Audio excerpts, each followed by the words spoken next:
Hi there. I'm Dan Belenky. I'm a graduate of the University of Pittsburgh. I got my PhD in cognitive psychology in 2012. Currently, I am Director of Learning Science Research at Pearson, and I'm really excited to be talking to you today, and I'm really excited about this program.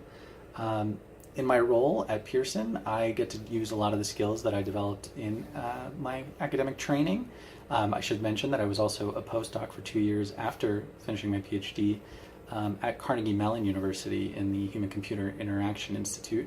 So I worked a lot on, building solutions to educational problems, and then that's what I get to do all the time in my current role, is to think about how learning science research can help us build better learning experiences for learners out in the world. So it's a nice place where I get to do kind of a blend of a lot of different things.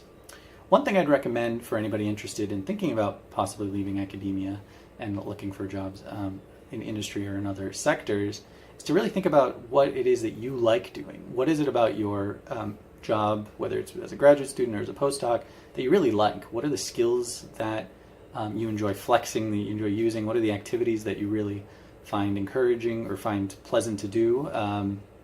What is it that gets you sort of excited, right? And what kind of environments are it? Is it more about you working independently? Is it more working collaboratively? All those kinds of things. And what's interesting is when you start breaking down what you like doing, you find that maybe a lot of what you do as part of your work, at least if you were like me as a graduate student or postdoc, isn't necessarily the stuff that you're going to spend most of your time doing. It might be part of a job, of course. There's always things you might not love as much as others, but maybe it's not the right balance. Like maybe you can think about, what is it that I really want to do, and can I orient myself to finding opportunities to really focus mainly on that? And maybe those opportunities are things you can find now in your current role or in some other opportunities around you, whether part of your job or just outside of that. But think about what those are, because they can help you find maybe down the road positions that really focus more on those components.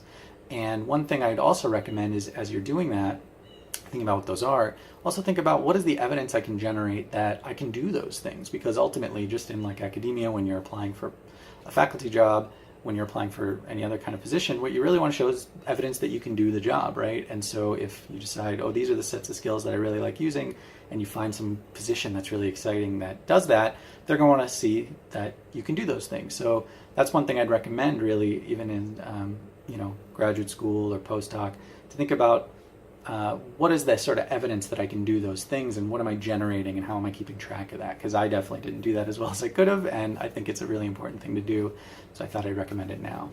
I probably have lots of other good ideas that I just don't have ready right now, but I'm looking forward to talking with everybody, so really excited about this program and excited to speak with anyone who wants to reach out to me.